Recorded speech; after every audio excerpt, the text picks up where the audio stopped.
Well, everyone, welcome. Thanks for joining us today. I'm Ryan Trevarthen, a senior account executive at Nerdery.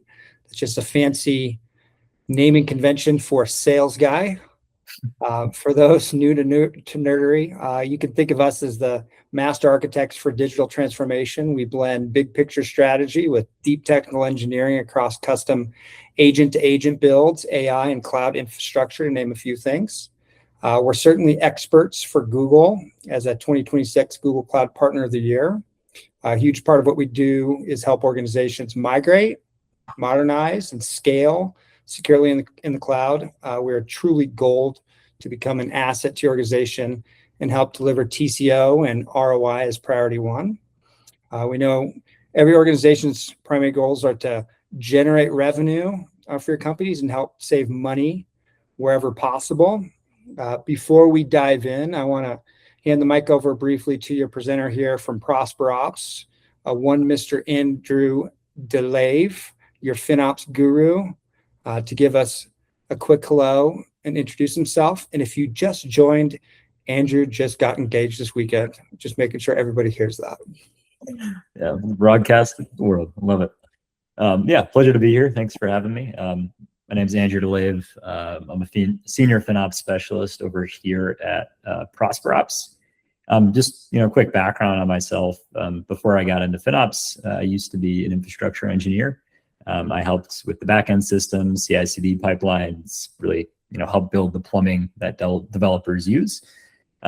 So I know this this talk is really structured around kind of an engineering audience. So I just want to be upfront. I know that cost is probably not the reason, right, that people probably got into platform engineering or site reliability engineering, right? But the purpose of today's talk is we just kind of want to talk about how, regardless if this is the reason you got into this line of work, cost pressure is going to show up in your world anyways. You're going to get questions around from finance around what machine types you're running, what the utilization of those machines are, what the modernization plans are. And so we really just want to kind of dig in to this part of VM modernization, which is really that financial layer. We want to talk about how the strongest modernization business cases are going to be treating both the performance and cost components as one project, not two separate projects. So that's kind of the outline of what I want to talk about. Quick background on myself. Just 2 sentences about ProsperOps. These are the guys that I work for. ProsperOps is a company that does automated rate optimization. For those of you who aren't familiar with rate optimization, it's just a fancy way of stating that we do kind of automated commitment portfolio management across AWS, Azure, and Google Cloud. So if you're interested in really automated cost optimization, feel free to reach out to us after today's talk. So Ryan, I'll hand it back to you maybe for last snippet before we kind of dive into the content. Cool, love it. Thanks, Andrew. To give you a quick sense of how Nerdery and ProsperOps works together, building a modern cloud environment is only half the battle. The other half is paying for it. At Nerdery, you can think of us as we handle the heavy lifting on the engineering side. ProsperOps comes in as the ultimate FinOps expert on the financial side. A simple way to put it, because I'm president of the Phenomenal Analogy Club, is Nerdery builds you the best house on the block, and ProsperOps makes sure you get the absolute best mortgage rate. Nerdery builds your cloud house while ProsperOps secures the best mortgage rate. As an ethical, forward-thinking premier Google partner, we can also help you drive AI value. Some things about Nerdery, outside of discussions today, let us know. I mean, we do so many things, but we're working on GECX demos, or let us tailor an orchestration discovery workshop. Basically, we can help you consolidate AI architecture and security as a premier partner. There's no promises of sometimes we can get Google to fund some of those things. And so as you sort of blend what Andrew talks about today, it's sort of a perfect pairing between the two organizations. But today, we're going to be we're tackling a huge challenge: how to modernize your VM fleet without leaving money on the table.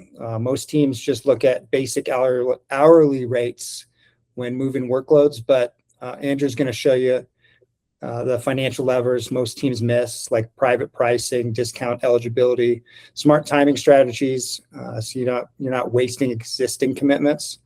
Plus, everyone here gets free access to the ProsperOps price comparison tool for Google Cloud. So you can test these frameworks in your own environments right away if you want. If you're new to Google Meet, real good news, it's pretty intuitive, but like top right, we'll let you do some Q&A. We left comments open, so that's easier if you want to do that, if you have something you want to plug in then.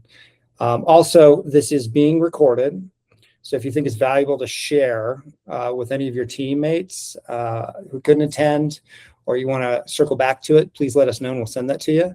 With that, though, I'll kick it back over to you, Andrew, and let you kick off the presentation. Yeah, let's just dive straight in. I think I really want to start here, which is just like before we dive into VM modernization and what it is, why you should do it, what you should be aware of. I really just want to talk about some of the actual quotes I've heard from customers I've spoken to in the last couple of weeks. Now, VM modernization is a massive topic, and there's several components to, again, why people might want to do it. However, I really just want to actually focus in on like some of the pain points that people have expressed to me around the struggles they have with modernizing their VMs. So the first two, a moving target plus limited bandwidth, right? First one is there's never really a best time to finish modernizing and then commit. And then the second one on bandwidth, right? You have 10 things on your list, but you might only have capacity for 3. So, the long and short is that modernization, while important, it can often, lose out to whatever else is on fire for that quarter. The second piece is around capacity and eligibility, right? We've heard from a lot of customers, right, that they're having all sorts of issues getting availability, especially on new GPU types or 4th generation machine series. And so we understand, right, that capacity and availability constraints are real. And right now, AI demand is only making that worse. The second piece is around commitment eligibility. There is a component here, right, where some newer machine types, especially on Google and Azure, and even AWS now, some newer machine types aren't coverable with existing commitment instruments. And so your discounts may not follow you to the new hardware, which might result in a loss of savings and ultimately an increase in your bill. And so these are all kind of real pain points there. The next series is around visibility and lock-in. So I like this quote, right? We decide next week having cost performance data would help. And this is really just an expression that we've heard from customers that you have to make decisions because you have upcoming expirations or there's an urgency or kind of a leadership order to modernize. But you have to make these decisions without necessarily having all the necessary data to make an informed decision, which can create a struggle. The next piece is just around we're locked in, right? And we have these commitments that have blocked our modernization. And this one kind of is I think it stinks because you want to modernize, but there may be other factors like existing commitments that are financially blocking you from doing that. And so if we just take a step back, I wanted to start with some of these quotes because what I find interesting about them is only about half of these quotes highlight actual engineering problems. The rest of these are financial considerations. And so when we talk about this kind of like hidden layer of VM cost optimization or VM modernization, that's the hidden layer I'm talking about, which is that financial component. So when we frame modernization, it usually gets framed as an engineering or as a performance project. But in reality, right, VM modernization, there's really 2 different scoreboards at play here. The first is around that engineering scoreboard, where engineering might be optimizing for latency, throughput, reliability, developer productivity. FinOps, on the other hand, or the financial component, is optimizing for things like savings rates, cost avoidance, coverage, lock-in risk, et cetera. And so this creates tension. And here's usually how it goes, right? FinOps wants to deploy new commitments against stable usage in the cloud. And engineering says, wait, I don't want to commit to that usage yet because we have to modernize that workload. And so FinOps needs stability to commit to those workloads. Engineering needs flexibility to move. And so it creates this tension. And ultimately, right, nobody wants to be locked into old hardware for 3 years. So That's just an example on the metrics. There's also a timing component to this, right? Where engineering might be picking modernization windows based on maintenance schedules or testing. FinOps is picking modernization windows based on commitment expirations and when those commitments might be set to expire. So as you can see, right, there's kind of these two scoreboards, but one project. If you want to be successful, you have to keep score on both of these. So that takes us nicely into a framework that I like to use. This framework is really just designed so that we can communicate clearly to stakeholders what we're trying to do. So I like this framework. It's really three simple words. The first is what, right? Which is the idea that we have to map today's fleet to realistic targets. We have to communicate when, which is lining up safe windows with engineering and FinOps for commitment timing. And then 3 is worth. We have to quantify both the performance gains and the financial impact of VM modernization so that it can be defended and communicated to leadership. And so these are all very simple concepts, I think, to put on a slide, but there are traps to each of these. And it's really worth talking about those traps. And so I'll go through them in my talk today. Now, starting with the first part of this framework around what. The core question here is, what do I have today and what am I moving to? So this begins with identifying the source, right? What do I want to modernize? So we start with workload classification, which is just the idea that I'm trying to identify potentially legacy workloads. So on Google, right, you might be using lots of N1s, N2s, or N2Ds. You need to ask yourself, right, are these workloads stable? Are they causing me performance or efficiency pain? And those are really the workloads that you're going to want to hone in on, because you can get both an engineering win and a cost win through modernization. The second piece is around performance data. So you need to ask, right, how am I going to get the necessary data for modernization? So how do I get my utilization data, my IOPS, my memory throughput? Am I going to be using ops agents that I have pre-installed on my VMs? Am I going to have to use more generalized benchmarks like CoreMark or Spec 2017? There's lots of very deep insight that goes into this performance component. And just to be clear, right, when we talk about performance evaluation, this is really the universe, right, that you guys probably live in more than I do. You probably understand benchmarking and latency and network throughput better than I do. But my job in this talk today is helping us put together this story that we can start connecting this performance data to cost outcomes. So that's a nice segue into the second piece we have to do with what, which is identifying targets. So, you know, the two things I commonly see when we talk about VM modernization, and the first things that people look for is, you know, does the new family or VM fleet that I'm looking to move my workload, is it supported? And then 2, people look at the kind of list price of that workload. There are a couple of problems, though, that I think people commonly overlook. The first is looking at what their actual price is. So it's very rare that we see customers, you know, pay list rates for the services they use. So you may have to consider instead, what is the committed run rate of the VMs that I'm using today? What are their discount rates, inclusive of my custom or negotiated pricing? Does that apply to my new machines, right? Does my agreement cover both the old and new SKUs?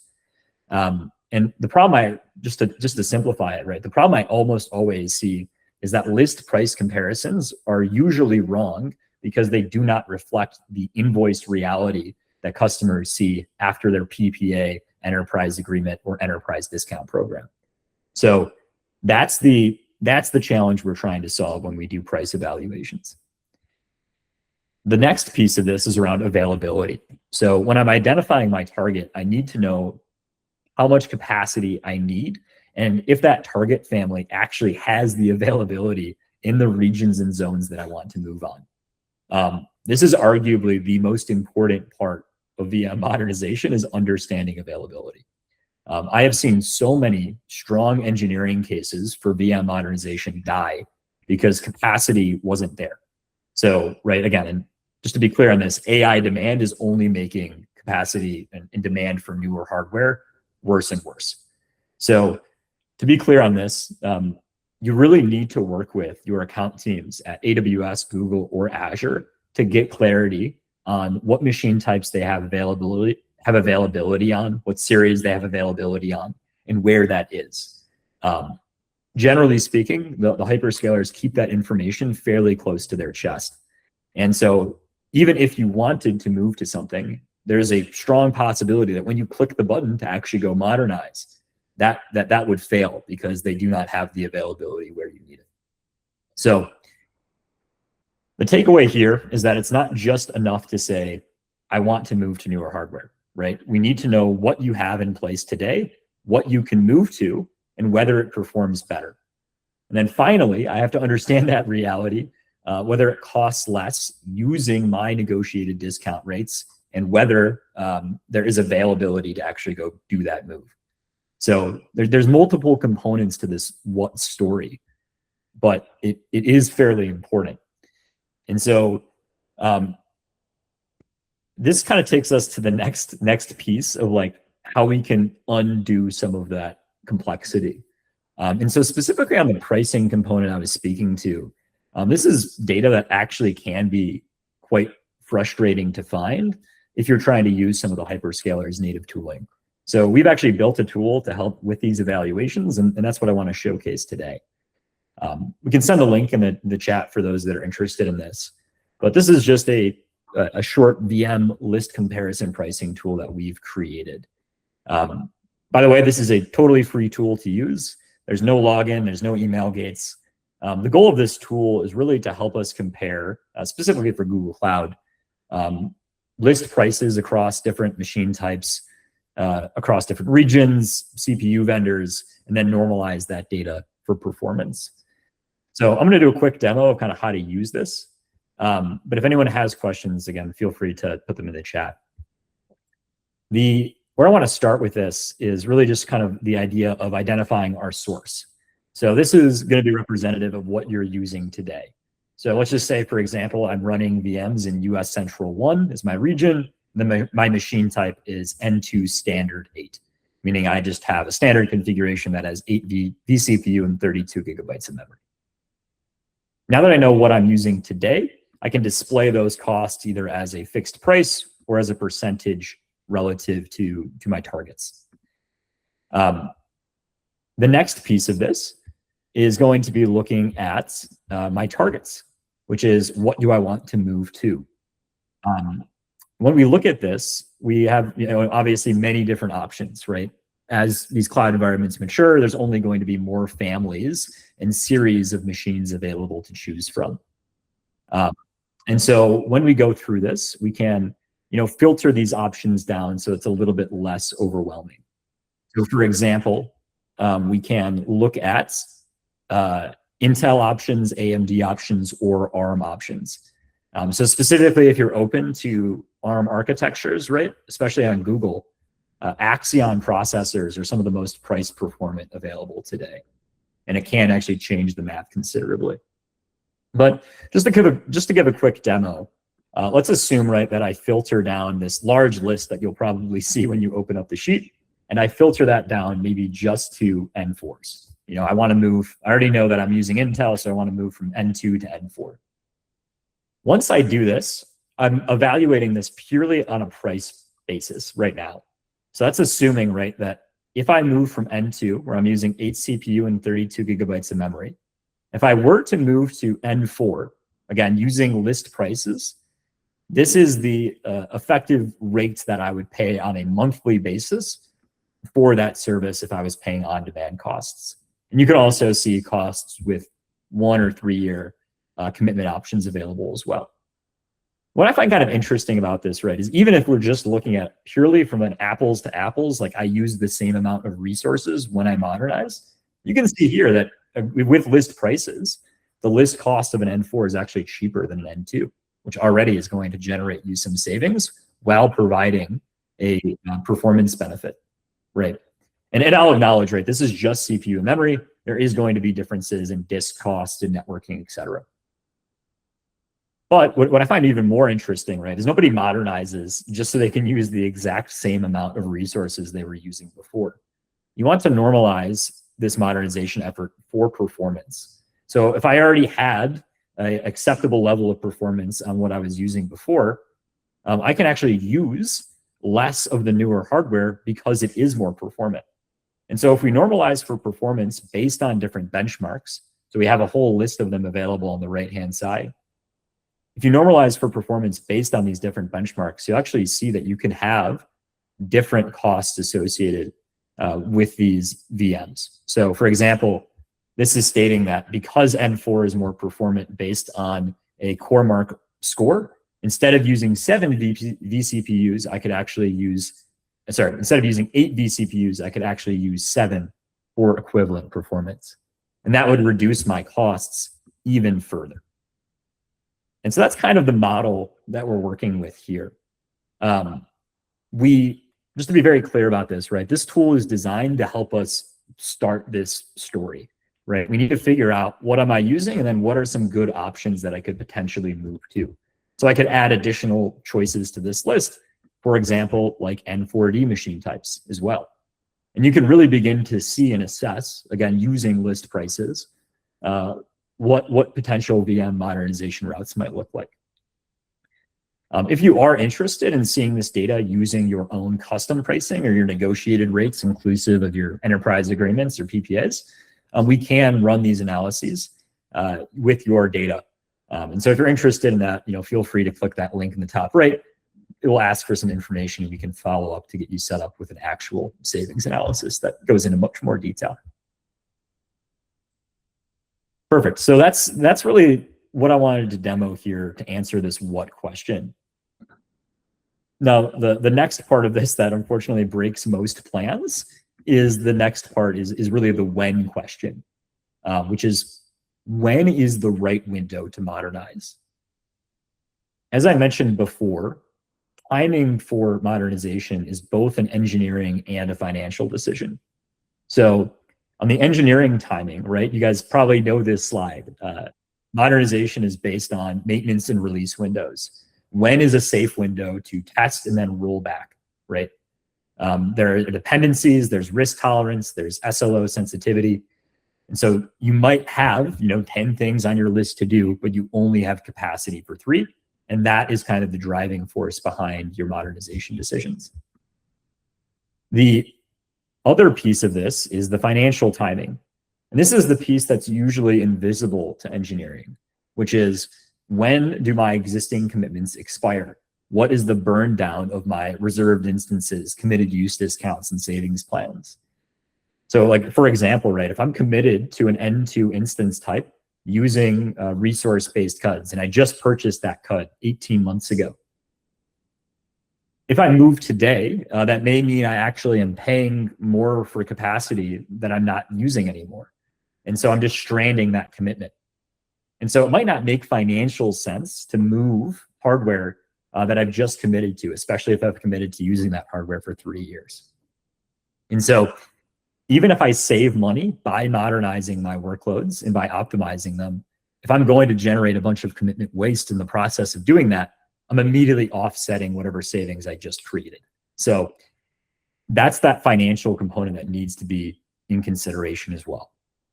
And so this takes us really to just what I call the coordination problem, which is if you modernize blindly, you risk wasting committed spend. And if you commit blindly, you might accidentally block engineering efforts. And so engineering knows when it can move safely, FinOps knows when commitments expire. But in my experience, right, those planning cycles are commonly disconnected and it creates friction. So the takeaway here, right, is that there is a constant conflict of priorities. So you need to plan deliberately.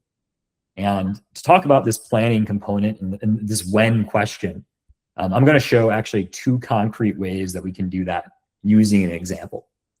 The example I'm going to show here is just a very basic N2 to N4 upgrade. So that same one I was showing in the pricing demo earlier. I'm really going to show 2 different options here for how you could do this.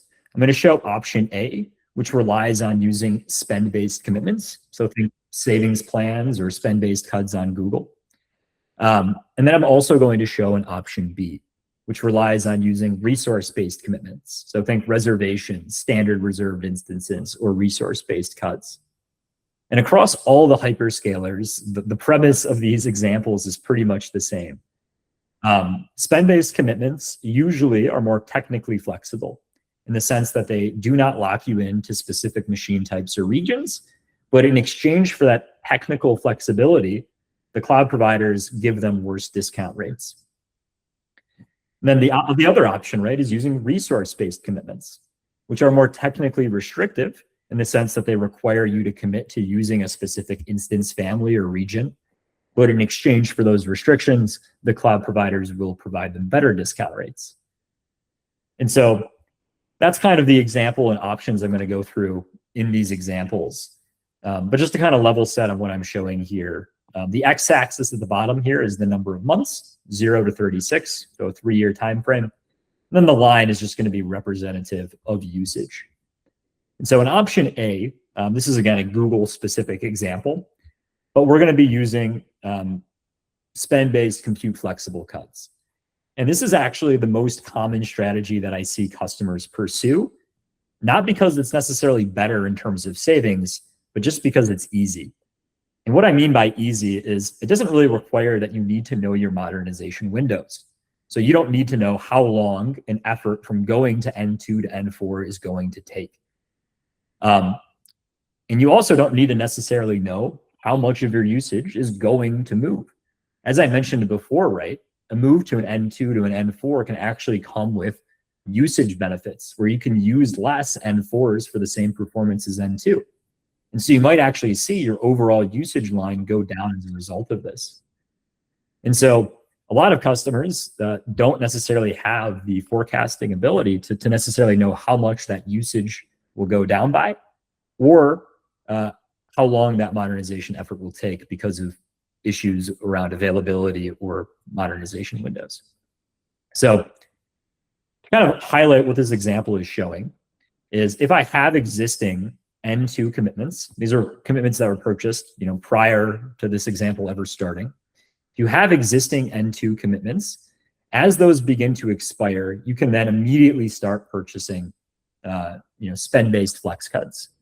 And this is useful, again, because that spend-based flex CUD is technically flexible, meaning it covers all the machine types. So it doesn't care whether your usage is on N2 or N4. And so your modernization window, the only problem here, right, or I guess the main benefit of this is that it allows you to, as you have these N2 commitments expiring off, you can very quickly repurchase another spend-based flexible CUD without creating any sort of on-demand gap where you're paying non-committed costs for resources. But the issues with this happen in practice. When I talk to customers that do this sort of approach where they have existing expirations and then they repurchase spend-based commitments, I see two things that almost always happen. The first is we see customers undercommit themselves, meaning if we expect the usage is going to go down, a lot of customers don't know exactly how much it's going to go down by. And so rather than overcommit themselves, they commit very conservatively with these new spend-based commitments, which is leaving savings on the table. The other part of this strategy that we see as an issue is customers kind of capping their long-term savings outcomes by doing this. As I mentioned before, these spend-based CUDs or these spend-based commitments are great, but they almost always get worse discounts than the resource-based commitments. And so if you recommit yourself to 3 years, you're potentially leaving a savings potential on the table by doing this. So this takes us to another example that I'm going to call option B. Option B skips using the spend-based flex CUDs and instead rolls straight into using additional resource-based commitments. And this is the option that we generally push customers towards because it tends to be the better long-term strategy. And I'll show to you mathematically why that is. And so in this same example, right, we still have those same N2 commitments that are gradually going to expire. And as those commitments expire, we actually intentionally allow that usage to go on demand, meaning we leave it uncommitted for a set period of time. And this is, again, temporary and deliberate. Once those workloads, or once those commitments expire, it allows us to create what we call a modernization window. We understand, right, that you probably can't just snap your fingers and move all your workloads overnight to new hardware. You might have to stagger this approach over the course of 3 to 6 months. And so, again, that 3 to 6 months, that's like a realistic window that we see with other enterprise customers. And so we allow that usage to go on demand, and it's really that on-demand gap that scares people the most, because they're afraid of not having, basically they're afraid of incurring on-demand costs during that transition period. But what I want to show is that that on-demand gap is not a leap of faith. It is a math problem at the end of the day. So what we can do is we can actually calculate, based on your discount rates, what the effective break-even point is between option A and option B. So this is basically just stating how long can your workloads run on demand, and the added cost savings of using these resource-based commitments outweighs the long-term savings created by using spend-based commitments. And in most cases, what we see, right, if these resource-based commitments, if they get a 15, 25% better discount than the spend-based cuts, the savings that you generate from using these are going to offset the 3 to 6 months of on-demand costs that you're incurring by doing this. And so long-term, this option B of waiting to recommit until your usage is modernized, long-term option B typically heads out and wins when it comes to overall cost efficiency. And so this is again, I think it's a simple example, but I understand, right, that it's a simple example, but it's Google specific. And what I want to say is that generally speaking, the same principles apply for Azure and AWS as well. Especially in Azure, right now we're seeing lots of issues around retiring reservations on legacy hardware, where you're no longer able to buy reservations on the machine types you're using. And so we see lots of customers potentially going back to this option A, where they are, instead of flex cuts, they're kind of panic buying savings plans, which get significantly worse discounts than reservations. And again, it's not because customers want to have less savings. It's just because we're not able to create this clear plan for modernizing their hardware, which prevents them from using reservations. And so this takes me to kind of my final point on this, which is option B is, again, it's usually going to win out when it comes to the long-term mathematics behind it. But it also does require a few things and some trade-offs. The first trade-off is that to do option B effectively, you have to have tighter coordination, because you need to know the capacity and availability of when you can actually move, right? You have to understand what maintenance windows you have allotted to do this performance modernization without taking down your workloads. And so that means tighter coordination between FinOps and engineering than option A requires. The second trade-off here, and I just want to be explicit on this, is that this potentially comes with increased lock-in to future hardware. So because we're recommitting to these N4s using resource-based commitments, we might be committing ourselves to using that for the next 1 or 3 years. So that puts more of an emphasis on thoroughly testing our target machine types before we recommit to it. So all that said, right, this is a deliberately simple example. I understand, right, that this is just one move, one machine family. In real enterprise environments, there's potentially dozens of these modernization efforts that need to happen simultaneously across different regions and machine types. And so figuring out this when component can get very complicated very fast, which raises kind of the obvious question, is the juice worth the squeeze on any of this? And that takes us to part 3, which is the worth question. When we talk about worth, we are, commonly I hear worth communicated as, what is the performance improvement, right? There's also a financial impact to worth, which is, how much savings can I expect and how do I communicate those savings to leadership? So, this is just a quick example. This is not a FinOps lecture, so I don't want to go too deep into this. But these are some of the financial KPIs that we love to use when we communicate worth. And so I'll just be brief on this. The first one is ESR, or effective savings rate. This is a KPI that we can use to measure the overall return on investment from commitments and discounts. So the way we calculate it is really, really simple. We just take the savings that we've generated using, commitments, free tiers, sustained use discounts, et cetera. And then we divide that by the list cost that you otherwise would have paid. The second metric is an interesting one. It's called effective avoidance rate, which is really around measuring the costs avoided by using less infrastructure in the first place, right? So this is back to that same example. If I can use less N4 machines because they're more efficient, I am using less, right? And I'm paying less in my usage costs. So we have to measure this, and we have to measure this somehow.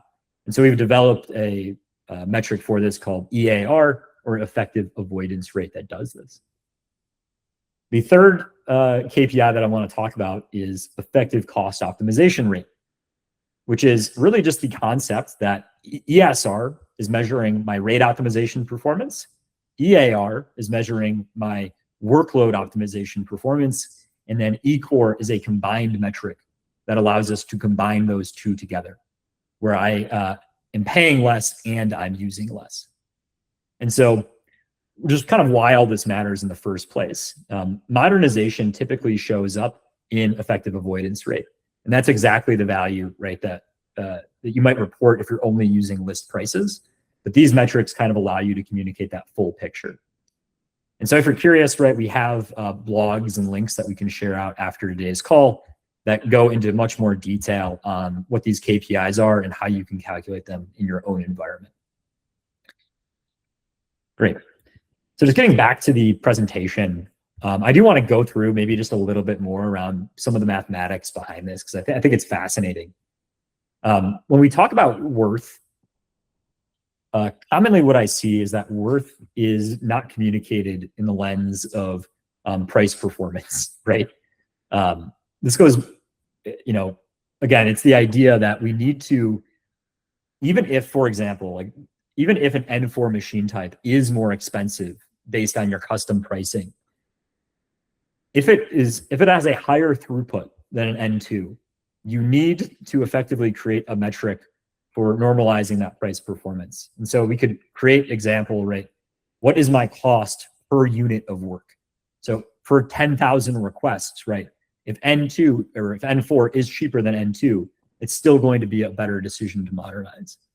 And so if you are curious on going through an example of this, there is an excellent blog that we have co-published with Google that goes over how to benchmark price performance gains using a framework like this. And this way, again, the real goal of this is that you can then communicate your price performance in units of work that are relative and relatable to your own environment. So we'll share that link out as well. The last piece around this math that, again, I'll re-emphasize here is the importance of using negotiated discount rates. We have to understand what the committed costs are for workloads. We cannot purely be doing this on an on-demand basis, right? It's very realistic that you will purchase either a 1 or 3 year spend-based or resource-based commitment to cover those workloads as they are modernized. So we have to look at their effective costs once those commitments have been purchased. And so in this example, right, is just highlighting the fact that those savings can compound when you include commitment-based discounts. So if I include the added cost savings I can get from moving to N2 to N4 and how that unblocks me from purchasing resource-based CODs on new hardware, I can actually, calculate that my improved price performance goes up from 13% all the way up to 26% per unit of work, which is quite important. And so, this 26% is ultimately what pays back that on-demand delta that I was talking about when I presented option A and option B. And this is ultimately the types of metrics that we have to communicate to leadership when we say, is the juice worth the squeeze, right? If we take this price performance improvement and apply it across all of our usage, we can get real cost savings dollars that we can go present. And so ultimately, the story here is that if we modernize, we can capitalize on performance gains, which will result in a footprint reduction in our usage, which opens up a better long-term commitment strategy. And all three of those things, right, can yield cost savings by their own right, and they compound on each other to where they can yield quite significant cost savings. Now, the kind of last piece, I want to just very briefly touch on this, is, if I go back to just these examples with option A and option B, these represent commitment purchases that need to be executed on. And so everything I just described around mapping your fleet, benchmarking, checking negotiated rates, modeling out different scenarios, all of that is very real work. And so if you have, 10 things on your list, but only capacity for 3, I do not want this exercise of modernization to be number 11. And so my point here is simply that automation can help this problem, right? We can use automation to analyze cost data and map your existing usage and commitments. We can identify and surface modernization opportunities using your billing rates. We can model out the savings and cost avoidance rates, and then we can execute on these strategies, not through console clicking, but through actual automated execution using APIs. And so, obviously, I just want to set this framework up. You could obviously build a lot of this automated process yourself, but if you are looking for some out-of-the-box solutions for this, this is exactly the type of problem that ProsperOps solves for and delves into with our automation. So we can talk about specifics of that later. And so the real goal, right, is that modernization should improve your infrastructure, not create additional spreadsheets that you have to babysit. And so just some closing thoughts on this whole topic. The first is that there's never a perfect time to modernize. Modernization is ongoing. It's not a one and done. The second is that modernization, you should modernize for both cost and performance at the same time. The best outcomes, right, are going to be looking at both of those scoreboards, both the engineering and the FinOps scoreboard. 3, communicating what we're doing with modernization is incredibly important. You might have the best plan in the world, but if you can't communicate that clearly and simply to people, no one will understand what you're talking about. And so if you like it, feel free to use this framework that I like to use, which is really, again, just the what, when, and worth. Number 4 is that savings go beyond list prices. If you want to do any sort of accurate assessment, you need to include negotiated rates in your evaluations when you do this. Number 5 is around measuring with ROI-based metrics, right? So today I talked about ESR, EAR, and ECOR, but there are plenty of other awesome industry standards that you can include in your own VM modernization efforts as well. And then number 6 is really just around automation, right? Automation should be a force multiplier.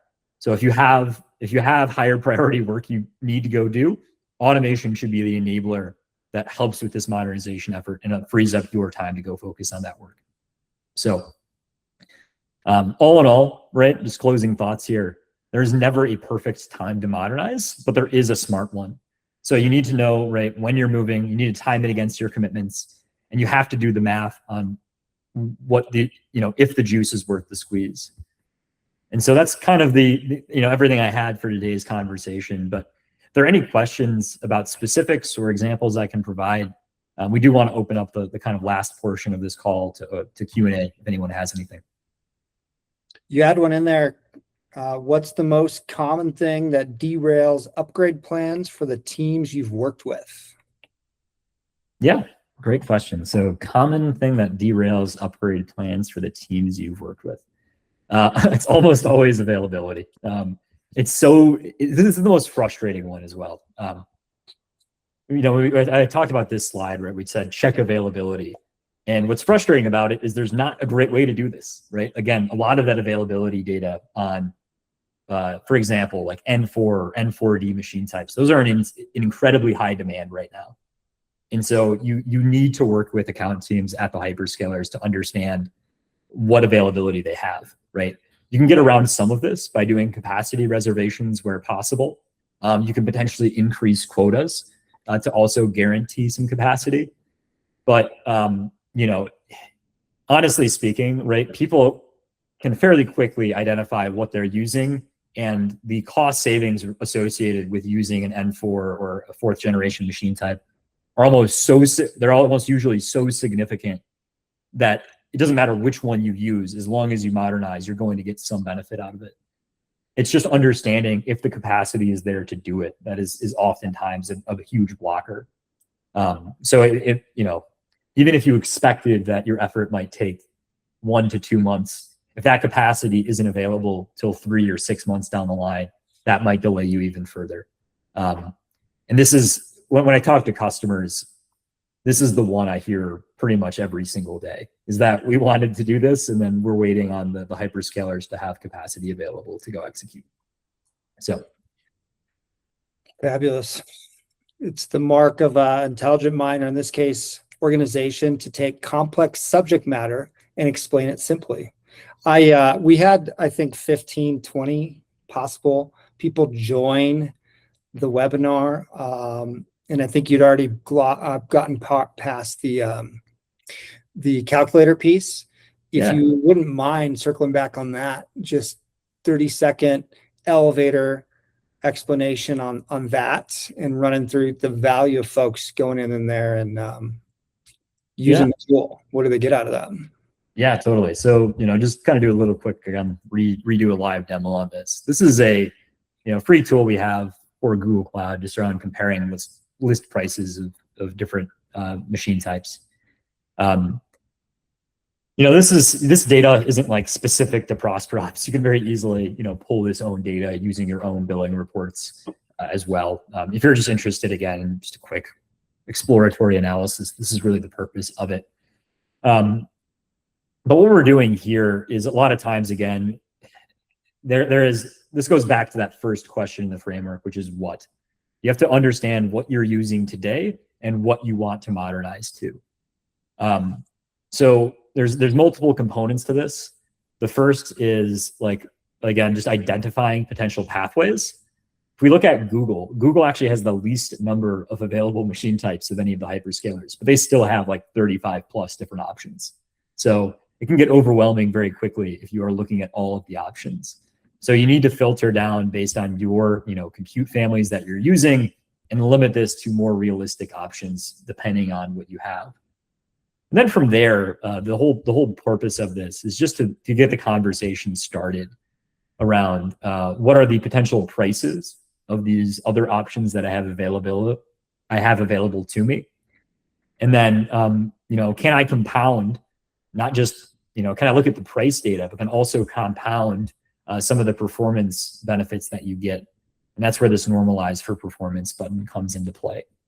So again, I like this tool because when we're just starting out conversations and somebody says, I'm running on, N2 is actually a decently new machine type, but like in Google, N1 machines have been around for 12 years. And so a lot of times I talk to people that are like, I know N1s are very old. I know I've been using them for the better part of a decade.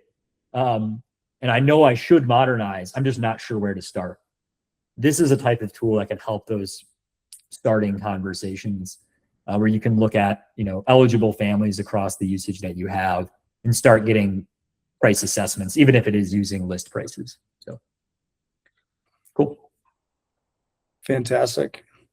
I would say, and some of the leave behinds, if you want to double click that, I think you said you had some items, that you'll send out post meeting that they find valuable. Yeah. I acknowledge, right, that this is all this is just a conversation. So if you are interested in getting much more real examples, I love these guides because these are all, more definitive in terms of how you can calculate this using your own environment and your own data. So for example, like that effective savings rate I was talking about, that's not just some metric we've, pulled out of thin air. This is a metric that is effectively an industry standard now for performance of rate optimization across environments. And so if you need to understand how these things are calculated or looking for examples, the links that we'll share out after the call include much more, detail around these types of subjects. So we'll include that in the follow-up after today's session. Awesome. I appreciate it. you're an expert. You know what you're talking about. As folks, take all the stuff in that Andrew obviously cascaded out. The relationship that exists, obviously, that we're wanting to evolve here with ProsperOps. When you go talk to folks, we're an engineering bench to help support the things that you want to do, and obviously ProsperOps can be your experts to right size all of it. They obviously know what they're doing. Now on to a $150 gift card. I think we'll figure that out. We'll get that sent out to people. But let's, for the fourth time now, make sure that people are hitting this little emoji thing once again and congratulating Andrew on his engagement that happened over the weekend. I think we have a question. All right, Jim? Or did you just put his hand up? I don't know I think everybody's muted. If you want to plug it into the chat, if you guys have other questions you want to ask, we can hang around for 5 minutes too. Or can we unmute people? I'm showing you how big of an expert I am on these webinars. Awesome. And we're going to have a recording. So also, folks, if you want to reach out to us, we can send this to you in full. I think that's it. We may have questions here, but I'm not sure. If you guys look for the Q&A spot, you can find it up top right. I don't think I'm missing any. Oh, what's this? Oh, there's another one. Here you go. What if we recently bought a batch of CUDs, for my current machines? Does it make sense to just wait a year, or is there something I can start thinking about now? Great question. So yeah, this is the one I get a lot, right? It depends on which type of commitment you purchased. If you are using, if you did this and you purchased kind of a spend-based commitment, like a flex cut, you could potentially look at modernizing right now, because again, that flex cut, it is global in its scope, meaning it covers all the different regions, and it also covers pretty much all of the common instance types that are available on Google. So you could potentially modernize right now. The only thing you would want to be really considerate of is, again, just be sure that you're monitoring how much your usage would go down by. So for example, right, if you've committed to using, let's just say $50 an hour of spend over the next 3 years, and because you're modernizing from N2 to N4 and your usage goes down by 25%, you're still going to be paying for that $50 an hour you committed to regardless. So just be careful around right sizing the modernizations around your committed spend. If you did recommit using a resource-based commitment, this is an interesting example, because you did commit yourself to using that machine type for the next 1 or 3 years. There's a couple of suggestions I could make in that case. If you recommitted to old hardware, so let's just say like the N2, you might want to consider asking Google to effectively cancel that commitment and allow you to repurchase on newer hardware. The other option is to actually there's like this kind of complicated math you can do around break-even points. So a common misconception I hear with these commitments is that you actually have to use the full thing. So I have to use it for 12 or 36 months. That's not always true. There's actually a point at which the savings you generate from the commitment will offset any future waste.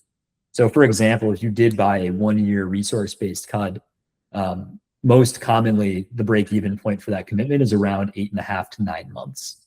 So even if you only use the commitment for 8.5 months and then you modernize, the savings you've already generated from the existing commitment have already paid for the full price of the commitment in full. So that's again, it's kind of a complicated analysis to do. If you're interested in kind of offloading that, again, we offer a full savings analysis that can look at your options and assess these for you. But yeah, if you want to do it yourself, that's kind of the process you would undertake. So one more, and you can do it in a minute, I think, because it's straightforward. Azure has been announcing EOL for some of their machines. Do you think there's a chance of Google doing the same in the near term? Oh, this is a great question. The Azure end of life is a very interesting problem in and of itself. We are seeing a huge downturn in savings rates across our customer base because people have not properly planned for these end of life retirements. Because again, the problem there is like Azure shuts down they basically are retiring the old hardware, meaning you cannot spin up new VMs on those machine types, and you also cannot purchase new reservations on them. And so your only option is to purchase savings plans, which in Azure have a significantly lower discount. And so, yeah, it creates a big headache, and it actually is an awesome forcing function for customers to modernize, because if you want to take advantage of those really great reservation discounts that Azure offers, you need to get onto new hardware that has them available. In Google, right now, I can't speak to if Google will, go end of life on any of these machine types. Right now, again, N1s have been around pretty much the entire lifespan of Google Cloud. They've been there for the better part of 13 years. So I can't say if that will be available or not in the future. Right now, you can still purchase new resource-based commitments on them, which to me is a signal that you can probably expect to keep using that, at least for the near future, if you're able to commit yourself to using it. That being said, though, I don't know necessarily if that will always hold true. Google is certainly asking customers to modernize where possible. And it's really, again, most of the time the math supports it, and it will be in your best interest to modernize onto newer hardware. That being said, though, there are plenty of cases I've seen where customers have to fall back onto N1s or N2s simply because the availability wasn't there. So, yeah, kind of a cop-out answer in my opinion, on my part. You're good. I was over here, I plugged it in Gemini, and Gemini told me, yes, there's definitely a chance that Google Cloud could deprecate older VMs. Yeah. It's nebulous. Yeah. Yeah, it's definitely like worth preparing for that. Like I would not be like building your entire, architectural plans around using old hardware in perpetuity. Right. But if it makes sense, like if you have really awesome discount rates on old hardware that, incentivizes the use of them, like, and you're happy with it, and I don't want to say like stop using it today. So legit. Yeah. Thank you kindly. Love it. Hunter plugged in the chat there. Rhymes with honey. If you want to win that gift card, looks like, especially if you join late, email him, hunter.dowdy@prosperops.com. So we can go about it that way too. So all she wrote. I know people probably have to jet. Andrew, you are awesome, and I appreciate everybody showing up. Yeah, thank you so much, guys, for taking some time. Appreciate it. Thanks.